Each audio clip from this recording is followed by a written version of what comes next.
सजल जलदनीलं दर्शितो दारशीलं करतलधृतशैलं वेणुवाद्येरसालं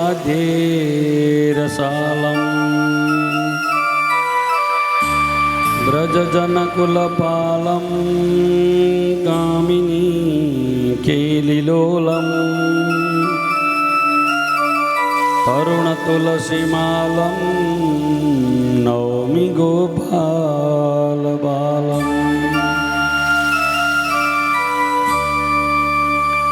व्रजे वसन्तं नवनीतचौरं गोपाङ्गनानां सद्कुलचौरम्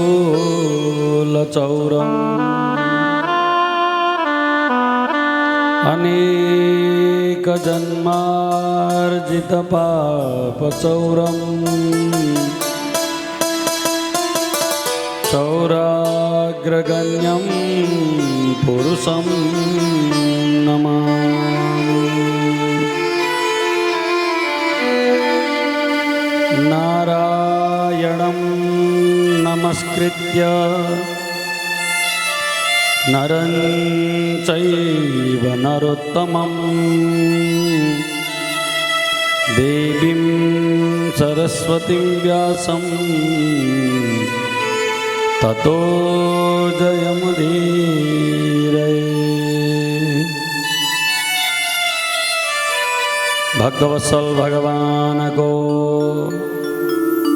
आनंदकंद भगवान को, भक्तर भगवान को नमः। पार्वतीपतये हर हर हर हर महादेव शंभो। श्रीमद्भागवत महापुराण सप्ताह ज्ञान महायज्ञ अंतर्गत संध्याकालीन सत्र में पाल्नु हुने भागवत भक्तगण, भक्तिमयी माताहरू, भावमय पिताहरू, धर्मप्राण दाजुभाइ तथा दिदीबहिनीहरू, काश्यप गोत्रीय परिवार द्वारा आयोजित सप्ताह ज्ञान महायज्ञ को चतुर्थ संध्या में हामी उपस्थित छौं। मूल पाठ पारायण श्रवण गरिसक्नु भएको छ। आनन्दित बन्दै हामी चौथो दिवससम्म आज हामीले भगवान कृष्णको प्राकट्योत्सव र नन्दोत्सव दुईटै उत्सवलाई एकैचोटि मनायौं र भोलिका लागि हामीले रुक्मिणी विवाहको प्रसङ्गलाई विशेष बिहेमा जाने भनेर भोलि चाहिँ हैन कति खुसी हुन्छ बिहेमा जान र भोलि चाहिँ बिहे भनेर छोरीको बिहे भनेर घरबाट चट्ट आउने। गोवर्धन पूजा पनि भोलि नै हुन्छ। यस्तै विशेष पर्वहरूमा खुसी हुने हो सज्जन। अब खुसी हुने दिन गए, छोराछोरी सबैका विदेशतिर छन् अनि हेर्दै रुँदै गरो अनि यस्तै पुराणमा आयो, आनन्दित बनो होइन। भनेको बेला छोरो आउँदैन, भनेको बेला छोरी आउँदिनन् अनि यतै उनी भएका छोरी पनि ज्वाइँले पठाइदिँदै दुःख आफ्ना आफ्ना छन्। तैपनि कमसेकम एकछिन पुराणमा आएर भए पनि आनन्दित बन्नुहोस्। पूर्व प्रसङ्गमा महात्म्यका 6 अध्यायमध्ये दोस्रो अध्यायलाई हिजो हामीले श्रवण गऱ्यौँ। नारदजीले भक्ति महारानीलाई व्यर्थमा दुःख नगर, दुःख नमान, तिम्रो जो स्वरूप छ त्यो अनन्य स्वरूप, मुक्तिले पनि तिम्री दासी बनेर बसेकी छन्। भगवान श्री कृष्णले तिमीलाई कहिल्यै बिर्सनुहुन्न। हे भक्ति, तिम्रो कष्टको निवारण गर्नका लागि म हरसम्भव प्रयास गर्नेछु। भक्तिसँग द्रोह गरेका दुर्वासा मुनिको प्रसङ्ग सुनाउनु भयो। त्यस्तै मुखम संयोज्य करणान्ते, कानकै नजिकै मुख लगेर वेद पाठ गर्दा पनि ज्ञान र वैराग्यलाई चेतना आएन। ज्ञान वैराग्य अचेतन भएर शुष्क काष्ठौ समाङ्गकौ, सुकेको लकडी जस्तो बर्सातमा पानीले बगाएर ल्याएको एकअर्कामा पत्थरमा ढुङ्गामा टक्कर लागेर त्यहाँ भित्र रहेको चिसो पदार्थ सुकिसकेको लकडी जस्तो भएका थिए। दोस्रो उदाहरण दिनुभयो उखुको। उखुभित्र भएको जो शर्करा छ त्यसलाई रस निचोरेर हुँदैन, त्यसको प्रविधि हुन्छ। र दुधभित्र रहेको घिउ पनि निकाल्ने प्रविधि हुन्छ भनेर उदाहरण दिँदै हिजोका प्रसङ्गलाई हामीले साँझ श्रवण गरेका थियौँ। आउनुहोस् आज तेस्रो अध्यायमा प्रवेश गर्दै विविध प्रसङ्गलाई हामी श्रवण गर्नेछौँ। भक्तवत्सल भगवानको ज्ञानयज्ञं करिष्यामि शुकशास्त्रकथोज्ज्वलं भक्तिज्ञानविरागाणां स्थापनार्थं प्रयत्नतः।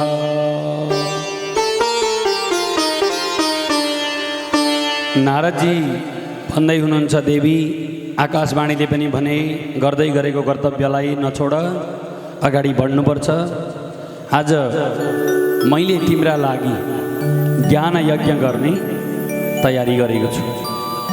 यता कुमारजीहरूले नारदजीलाई भन्नुहुन्छ, हे नारद, तिमीले त्यो ज्ञान यज्ञमा शरीक भएर जब अगाडि बढ्छौ तब तिम्रो कार्य सफल हुनेछ।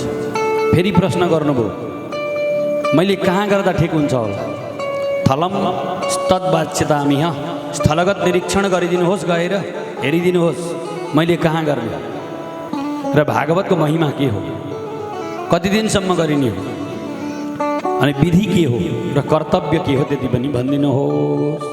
कुमारजीहरू भन्नुहुन्छ, श्रेणो नारद वक्ष्यामो विनम्राय विवेकिने गंगाद्वार समीपे तु तटमानंद नामकम।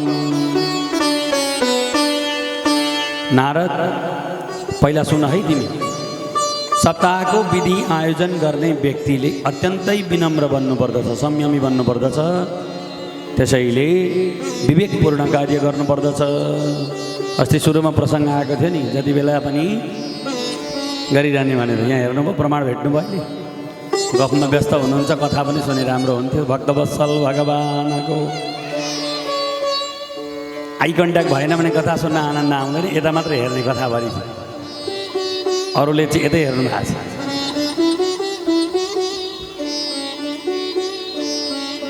तिमीले विनम्र बन्नु, विवेकशील बन्नु है भन्नुभयो। गङ्गाको द्वारमा आनन्द नाम गरेको तट छ, जहाँ चाहिँ सप्ताहको तयारी गर्नु। विविध ऋषिहरू आउनुहुन्छ त्यहाँ, देवता, सिद्ध पुरुषहरू, गन्धर्व, यक्ष, किन्नर, नाग, पितृ सबै आउनुहुनेछ। त्यो भागवती वार्तामा, ज्ञान यज्ञमा आफ्नो कर्तव्य सम्झिएर अपूर्व रसको खानी हो भन्ने बुझेर अत्यन्त धेरै समय दिनु र भागवती वार्तामा हर समय तत्पर रहनु। सुत पौराणिक सौनकादिक ऋषिहरूलाई भन्नुहुन्छ, हे ऋषि हो, गङ्गाका तटमा आज कथापान गर्नका लागि सम्पूर्ण ऋषिहरू पृथ्वीलोकबाट, देवलोकबाट, ब्रह्मलोकबाट आउनुभयो। धावन्तो प्याययुः सर्वे प्रथमम ए च वैष्णव।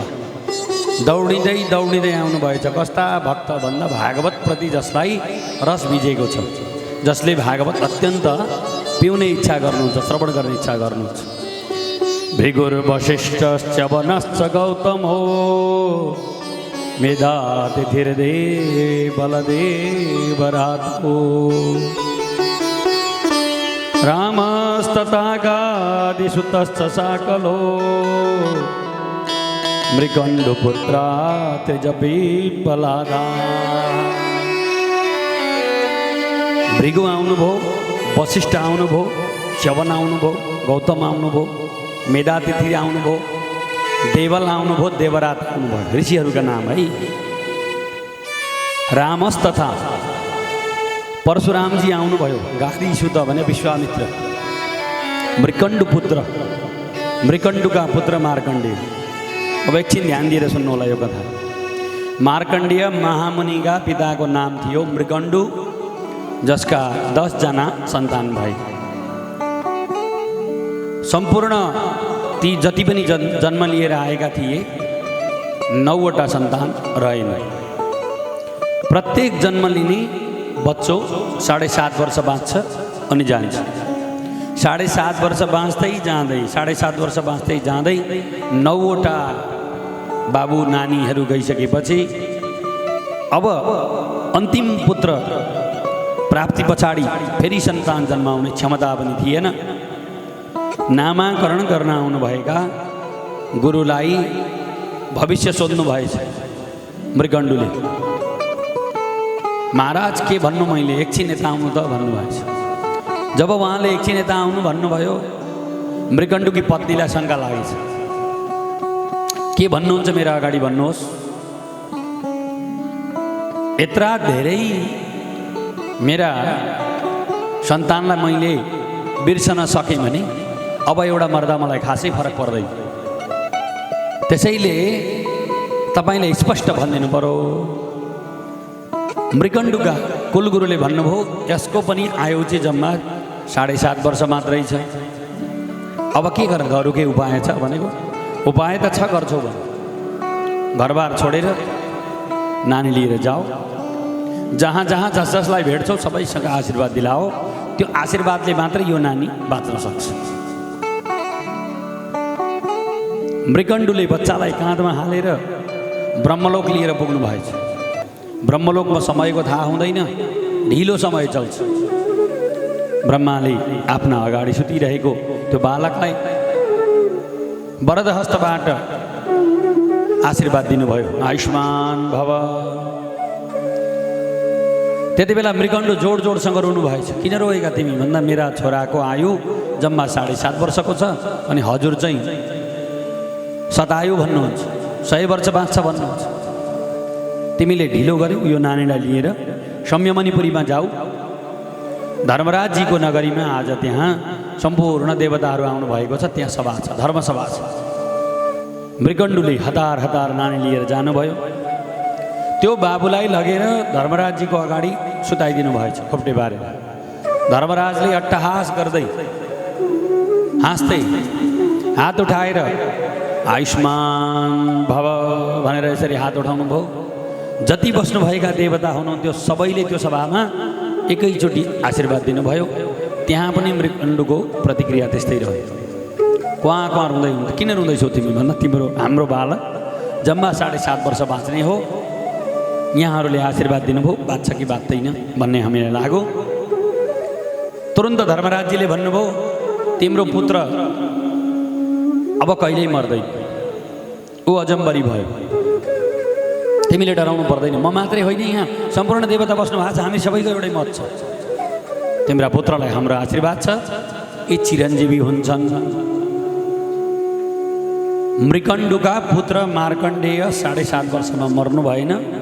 भगवान शिवको आराधना प्रारम्भ भयो। चन्द्रशेखर चन्द्रशेखर चन्द्रशेखर पाहि मां, चन्द्रशेखर चन्द्रशेखर चन्द्रशेखर रक्ष मां। यो स्तोत्रलाई पाठ गराउनु भयो। मार्कण्डेयले यो स्तोत्र रट्नुभयो, भगवान शङ्करको उपासना गर्नुभयो। कुशको ज्वरो निकालेर, अघि दिउँसो पनि मैले जोडेको थिएँ प्रसङ्ग, कुशको ज्वरो उखेलेर त्यो जरालाई घोटेर त्यसको चन्दन बनाएर भगवान शिवलाई लेप लगाएर त्यसको पाठ गर्नुभयो। अन्ततः मार्कण्डेय महामुनि 8औं चिरञ्जीवी बन्नुभयो। अस्वस्थामां बलिर्व्यास हनुमां स विभीषण कृप परशुरामश्च सप्तैते चिरजीविन सप्तैतां संस्मरे नित्यं मार्कण्डेयो तथाष्टम। त्यति बेलासम्म 7 जना चिरञ्जीवी हुनुहुन्थ्यो। मार्कण्डेयका साथमा 8औं चिरञ्जीवी प्रकट हुनुभयो। आज पनि मार्कण्डेयजी हुनुहुन्छ, जसले मार्कण्डेय महापुराणको रचना गर्नुभयो, जसले मार्कण्डेय महापुराण अन्तर्गत सुरत नाम गरेका राजा सहितको वैश्य सहितको प्रसङ्गलाई दुर्गा सप्तशतीका 13 अध्यायमा निहित गरिदिनु भयो, जो शक्तिको उपासना गर्नका लागि पद्धति बनाइदिनु भयो। यस्ता मार्कण्डेय महामुनि उहाँ पनि आउनुभयो। पिपलाद ऋषि पनि आउनुभयो। व्यासजी आउनुभयो, पराशर आउनुभयो, सुखदेव महामुनि त्यहाँ हुनुहुन्छ। सबै मुनिहरू, सबै शिष्यगणहरू र गुरुजनहरू सबै आउनुभयो। गङ्गा आदि नदीहरू मूर्तिवत बनेर आउनुभएको छ। पुष्कर आदि तीर्थ पनि त्यहाँ मूर्तिवत बनेर आउनुभएको छ। विमानानी समारोह, सबैका आफ्ना आफ्ना विमान राखेर सबैजना दीक्षित भएका व्यक्ति दीक्षित छन्। जो दीक्षा नलिएको व्यक्ति छ उसलाई नारदजीले दीक्षा दिँदै तिमीले भगवान् विष्णुको नाम जप भन्दै कथामा समाविष्ट गराउनु भयो। जय जय शब्दका साथमा चूर्ण लाजा सोनम छ विभिन्न प्रकारका परिधिहरू बनाएर विभिन्न रेखाहरू बनाएर धान फुटेर लाजा छर्न थाल्नुभयो। अत्यन्त सुन्दर त्यो स्थान। सुत पौराणिक भन्नुहुन्छ यसरी श्रीमद् भागवतको महात्म्य श्रवण गर्नका लागि बुझेर त्यहाँ सम्पूर्ण ऋषिहरू आउनुभयो। भक्तवत्सल भगवानको कुमारजीलाई अघि प्रश्न गर्नुभएको थियो नारदजीले, यो सुखशास्त्रको नियम के छ, अनुशासन के छ, कति दिनको हुन्छ, के गर्ने हो भन्दा सदा सेव्या श्रीमद्भागवती कथा यस्य श्रवणमात्रेण हरिश्चित्तं समाश्रये। मन धेरै विचलित भयो भने कथा सुन्न बस्नु।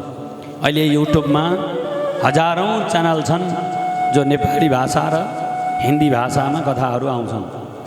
सम्पूर्ण ती कथाहरूलाई सुन्नु। मन विचलित भयो, अनायास रिस उठ्न थाल्यो भने त्यो अनर्थ हुने लक्षण हो। त्यसैले विभिन्न कथाहरू सुन्नु। त्यसले के हुन्छ भन्दा हरिश्चित्तम समाश्रय, तपाईँको चित्त भगवान् हरिका चरणमा जान्छ र हरिका चरणारविन्दको भक्ति हृदयमा बढेर जान्छ। कथा श्रवण गर्न र सधैँभरि पूजा गर्न तयारी बस्ने, यस्तो चिप्लो कपडाले बाँधेर राख्ने र तिलद्वारा पूजा गर्ने। चामल चढाउन मिल्दैन भागवतजीले। तिलद्वारा केही जानिँदैन, एउटा मन्त्र जानिन्छ, ओम नमो ओम नमो। हो, यो मन्त्रद्वारा कर्ताहरूले पनि यो भागवत पछि पनि घरमा राखेर तुलसीको मन्जरी र तिलद्वारा बिहान भगवान्लाई पूजा गर्दा हाम्रा भागवतजी पनि हुनुहुन्छ भन्नुभएको थियो गुरुले, होइन? आफ्ना पूर्वजहरूलाई सम्झिएर भागवतजीलाई ढोक्दै त्यहाँ अर्पण गर्ने। सदा सेव्या एउटा श्लोक, आधा श्लोक, त्यसको पनि आधार आधा 8वटा अक्षरको अनुष्टुप छन्दको एउटा लाइन बन्छ र 8वटाको एउटा बन्छ। जति सक्नुहुन्छ एउटै शब्द भए पनि उच्चारण गर्नुहोस्। गोविन्दले तपाईँलाई आश्रय दिनुहुन्छ।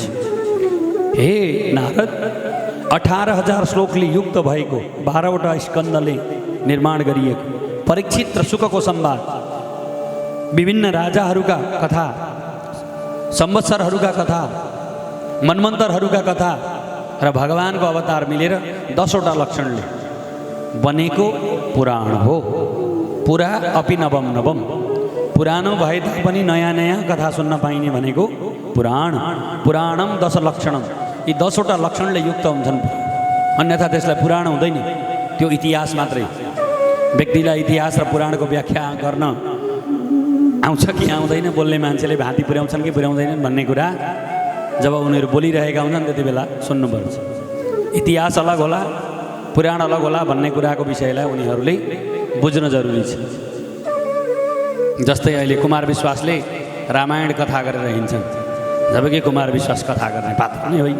ऊ एउटा कलाकार हो, आम आदमी पार्टीको नेता हो पहिला, अहिले बिजेपीको नेता हो, अनि ऊ एउटा प्रचारक मात्रै हो विश्व हिन्दू परिषद, तर ऊ कथाकार बन्यो। उसलाई भावार्थ थाहा छैन। उसले वाल्मिकीका बारेमा एकदिन बोल्दै थिए, वाल्मिकी ऋषिका बारेमा, अनि एकजना विद्वानले राम्रो तर्क दिनुभएछ। त्यस्तो होइन, तिमीले वाल्मिकीलाई एउटा साधारण जातीय व्यक्ति सम्झेछौ। वाल्मिकी स्वयं ब्रह्माका अंश हुन्, साधारण व्यक्ति होइनन् जसले राम आउनुभन्दा 60,000 वर्ष पूर्व रामायण लेखिदिए। अलिकति अध्ययन गर अनि मात्रै बोल भनेर त्यहाँ लेखिदिएछ। बोल्दा म कति बोल्नुपर्ने हो, कुन विषयलाई लिएर बोल्नुपर्ने हो भन्ने कुरा बोल्ने बेलामा बुझिएन भने पनि अप्ठ्यारो आइलाग्छ। नारदजीलाई कुमारजीहरू भन्नुहुन्छ, अश्वमेध यज्ञ गरेको फल, वाजपेयी यज्ञ गरेको फल भन्दा पनि माथि रहेको सम्पूर्ण तीर्थहरूमा स्नान गरेको र दर्शन गरेको। तपाईँ हामी चाहिँ तीर्थ गयौँ भने घुम्न गएको भन्छ, घुम्न त यहाँ घुम्दा भइगयो। अघि दिउँसो यहाँ घुम्दै हुन्थ्यो नि नास्ता, घुम्ने चाहिँ यहीँनिर पैसा खर्च गरेर तीर्थ जानुभएको भने दर्शन गर्न जानुहोस्। बिन्ती छ मेरो, दर्शन के भन्नुपर्छ अरे? हाम्रो आमा घुम्न जानुभएको, घुम्न त यहीँ घुम्दा भयो भने फेरि आमालाई घर समातेर हात समातेर घर घुमाउनु। घुम्न जाने होइन, दर्शन गर्न जाने। भाव त प्रकट गर्नुहोस् कमसेकम। तिर्खा लागेको छ भने पानीको कल्पना त गरिदिनुहोस्। अनि त्यो चिसो पानी खाँदा बल्ल न आनन्द आउँछ। कमसेकम भाव प्रकट गरेर जानुहोस् क्या। पैसा खर्च हुन्छन्, समय खर्च हुन्छ। अनि त्यहाँभन्दा माथि अझै हेर्ने मान्छेले सायद राम्रो हेर्दैनन् भने कुन खाइमा परिने हो, घर आइपुगिन्छ कि पुगिँदैन थाहा छैन। कर्ण भगण दोषम बार सङ्क्रान्ति दोषम कोतिथि गुलिक दोषम या मया मार्ग दोषम। सानै नानीको आमालाई, बाछाकी आमालाई भनेको गाईलाई घर कहिले कहिले मात्रै छोड्ने, वृद्ध वृद्ध आदिलाई साइड नहेरी घरबाट निकाल्नु हुँदैन। त्यसका पद्धति छन्, नियम छन्। होरेमा हामी भन्न पनि के भन्छौँ, हामी घुम्न गएको भनेर यहाँबाट जान्छौँ अनि उताउतै घुमाएकै चौरासियोलीमै घुमाउँछन् गोविन्दले। म दर्शन गर्न गएको भन्दा पनि कमसेकम कल्याण हुन्थ्यो होला, त्यो भाव पनि हामीलाई आयो। हे नारद, यसरी सुखशास्त्रलाई कलीमा सबैभन्दा ठुलो शस्त्र मान। तुलसीको पूजन गर्ने, वसन्तको पूजन गर्ने, नित्य भागवतका श्लोकहरूलाई उच्चारण गर्ने, हरिलाई घोटेको चन्दन अर्पण गर्ने, अनि अन्तकालमा, अन्तकाल भनेको मर्ने बेलामा पनि भागवतको आश्रय मिलोस् भन्ने कामना गर्ने र सधैँभरि भगवान् गोविन्दलाई प्रीति गर्ने, प्रेम गर्ने। मेरा त भगवान् हुनुहुन्छ नि, म जाँदैछु त गोविन्द हुनुहुन्छ त, म सुत्दैछु त भगवान् हुनुहुन्छ त, म उठ्दैछु त तपाईँ सुत्दै हुनुहुन्छ। तपाईँसँग एउटा ठुलो शक्तिशाली धेरै विष बोकेको सर्पसँगै सुतेको हुन्छ, तर भगवान्को नाम लिएर सुतेकाले त्यसले डस्दैन। टोक्ने भए त्यतिखेर टोक्थ्यो, अब टोक्दैन। टोक्ने भए त्यति बेलै टोक्थ्यो होला, अब टोक्दैन।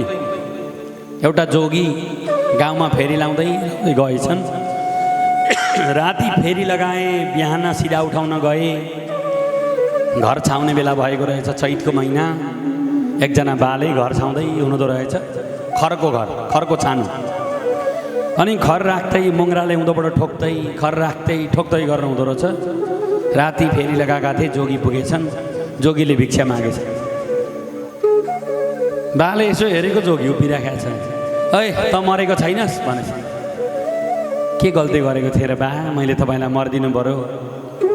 होइन हौ, पोहोर त्यो भित्ती मरेको मोही खुवाएको थियो तँलाई, मरिनस् भन्दा फ्याट्टै त्यतिखेरै मरेछ कि आँगनमा। पोहोर भित्ती मरेको मोही खाएको, त्यो भित्तीको विष अहिले ल हेर्नुहोस्। सर्पैले टोक्यो भने पनि कमिलाले टोकेछ निचेर फ्याँक्छ, केही पनि हुँदैन। कोरोनामा मान्छे त्यसरी नै मरेको हो नि। कोरोना त छैन भनेर डिक्लेयर गर त।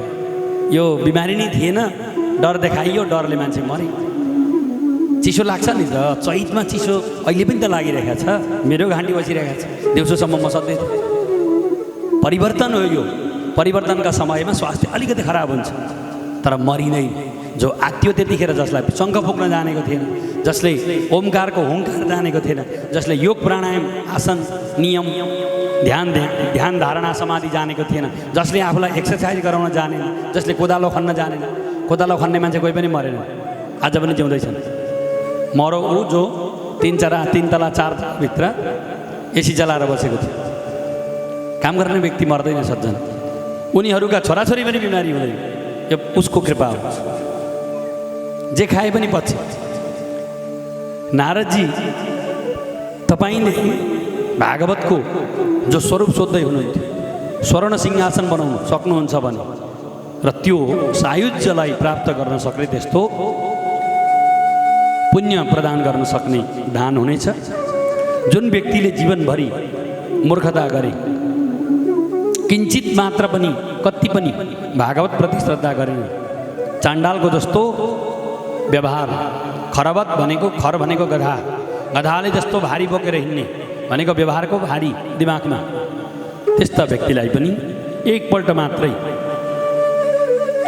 भागवतको आश्रय प्राप्त भयो भने, श्रद्धाका साथ ती व्यक्ति गए भने तिनलाई अवश्यमेव भगवान् गोविन्दको अनुग्रह प्राप्त हुनेछ। यसरी सम्झाउनुहुन्छ यो दुर्लभ श्रीमद् भागवत कथा, जो चाहिँ करोडौँ जन्म प्राप्त गरे तापनि पाउन सम्भव छैन जबसम्म मनुष्य हुँदैन।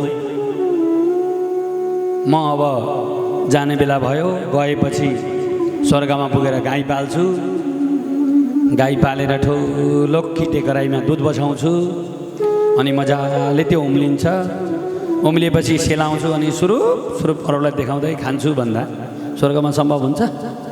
गाई पाल्ने मान्छेले हिम्मत जुटाउनु पऱ्यो, थलो बनाउनु पऱ्यो, थुनिलो नहुने गरी म्याट ल्याएर ओछ्याउनु पऱ्यो, होइन? नुहाइदिनु पऱ्यो, सेवा गर्नु पऱ्यो। यति बेला पानी परेर उम्रेका घाँसले मात्रै भएन, चै अब पछाडि आउने खडेरीमा पनि खुवाउनु पऱ्यो। बर्खा यदि हिलो हुँदा जुका हुँदा पनि घाँस ल्याउनु पऱ्यो, खुवाउनु पऱ्यो, बल्ल न दुध आउँछ। अनि त्यो दुध दोहेर किटे कराईमा तताएर सखुवाका दाउराले पकाएर खाने इच्छा हुने व्यक्तिले गर्नु पऱ्यो पृथ्वीमा, माथि गएर केही पनि पाइँदैन। उद्यमे नहि सिद्ध्यन्ति कार्याणि यमनोरथै। उद्यम गर्नु छ भने सुत्ने होइन, समयमा उठ्ने, जाग्ने, अरूलाई पनि जगाउने। लु है दाजुभाइ, लु है साथी, लागौँ, लागि पर्नुपर्छ। हामी नलागेको लाग्ने। सिंहले शिकार खेल्नका लागि, शिकार पाउनका लागि, आहार पाउनका लागि पनि एउटा मृगका पछाडि दौडिनुपर्छ, तबसम्म जबसम्म त्यो मृग थाक्दैन। अन्यथा ऊ पनि भोकै सुत्नुपर्ने अवस्था हुन्छ। मनोरथ दुनियाँभरका दिमागमा राखो, काम चाहिँ नगरो, त्यो चाहिँ सफल हुँदैन। फेरि भन्नुभयो, यसरी मनबाट जसले भगवानको सेवा गर्छ, गोविन्दको भागवतमा एक रूपमा भगवान बस्नु भएको छ, उसलाई सम्पूर्ण त्रिलोकीको फल प्राप्त हुन्छ। सौनकले प्रश्न गर्नुभएको छ, यति ठुलो पुराणको महिमा रहेछ। सुत पौराणिकले भन्नुभयो, अन्तिम समयमा भगवान श्री कृष्ण जब यो पृथ्वीलाई छोडेर जान लाग्दै हुनुहुन्थ्यो, गोलोक जाने तयारीमा हुनुहुन्थ्यो, त्यति बेला उद्धवलाई बोलाएर भागवत धर्मको प्रचारक बनाएर छोडिदिनु भयो। मनुष्य मात्रले पनि बुझ्नु पर्यो, समस्याको समाधान मुस्कुराउँदा मात्रै हुन्छ। आँखा देखाएर, डर देखाएर, धम्क्याएर त्यसको शान्ति हुन सक्दैन।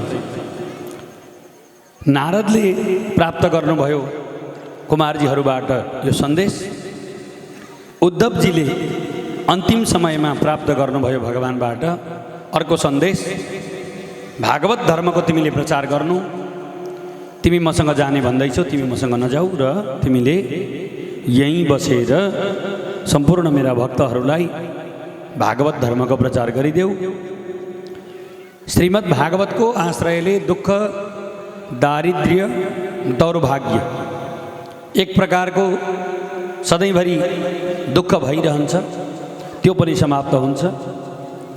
दरिद्रता पनि समाप्त हुन्छ र दौर्भाग्यता, पढेका पनि छन्, लेखेका पनि छन्, छोराछोरी बुझेका पनि छन्, तर जागिर छैन, नोकरी पेसा छैन, नोकरी पेसा छैन, बिजनेस पनि छैन।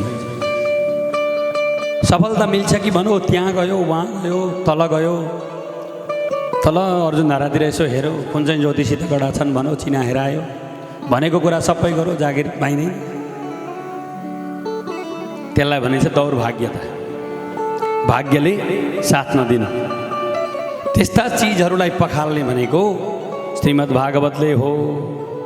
काम क्रोध आदिलाई जितेर श्रीमद् भागवत त्यो कार्य सफलता होस् भनेर आयोजना गरिदिने, अनन्य भावले गरिएको त्यो कर्म अवश्यमेव सफल हुन्छ।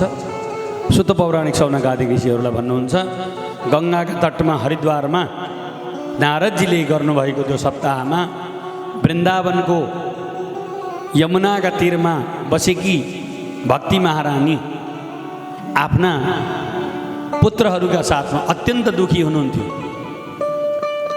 यस्ती भक्तिलाई नारदजीले वचन दिनुभएको थियो, म तपाईँका लागि केही गर्नेछु, तपाईँको कष्टको निवारण गर्नेछु, दुःख नमान्नुहोस् भनेर आज भक्ति हरिद्वारमा पुग्नुभएछ। भक्ति सुतौ तरुणौ गृहीत्वा प्रेमैकरूपा सहसा विरासी। श्रीकृष्ण गोविन्द हरे मुरारे नाथेति नामानि मुहुर्वदन्ति। भक्ति महारानी नाच्दै नाच्दै कहाँ वृन्दावन, कहाँ हरिद्वार, 300 किलोमिटर टाढा। त्यहीँ वृन्दावनबाट एकाएक हरिद्वारमा जहाँ भागवतको आयोजना भएको थियो, आफ्ना पुत्रहरूका साथमा नाच्दै नाच्दै भगवानको नाम गाउँदै गाउँदै भगवती भक्ति हरिद्वार पुग्नुभयो। भक्तिले भन्नुभयो, कलियुगमा भागवतभन्दा ठुलो अर्को आश्रय रहेन रहेछ। सबै जानुभयो भने झाँकी कसले हेरिदेला हजुर? संशय भयो। चिया पकाउनुहुन्छ, त्यो चिया कसले खाला? प्रसादी खाएर जानुहोस् न, किन हतार गर्नुहुन्छ? हात्ती आएका छैन नि त हो। भक्तवत्सल भगवानको प्रसादीको पनि व्यवस्था छ है, बेलुका नजाइदिनु होला। छ भनेर भन्न खोज्या होइन, मतलब ग्रहण गरिदिनु होला र बसिदिनु होला। यसरी भक्तिले भन्नुहुन्छ, सकल भुवन मध्ये निर्धनास्ते धन्या निवसति हृदयेषां श्रीहरिर्भक्तिरेका हरिरपि निजलोकं सर्वथा तो विहाय प्रविशति हृदयेषां भक्तिसूत्रोपनत्वा। सकल भुवनमा निर्धनहरू जति छन् नि, तिनीहरूलाई भगवानसँग जोडिएको छ। दरिद्र नारायण, जति पनि कम्ती धन भएका व्यक्तिहरू छन्, तिनीहरूले भगवानलाई हर समय स्मरण गर्दछन्। तिनीहरूका घरमा भगवानको वास छ। भक्तिले ओतप्रोत भएर भगवान हरिलाई आफ्नो लोकबाट, वैकुण्ठबाट आफ्ना घरसम्म बोलाउन उनीहरू सक्छन्। त्यस्ता भक्तहरूको व्याख्या गर्दै भक्तिले भन्नुभयो, जसरी एउटा मालाकारले पुष्प टिपेर ल्याएर धेरैवटा पुष्पलाई त्यो धागामा जोडेर सियोको माध्यमले, धागाका माध्यमले जसरी माला बनाउँछन्, त्यसै गरी भक्तिका माध्यमले भक्तले भगवानको भगवत्तालाई प्राप्त गर्न सक्छन्।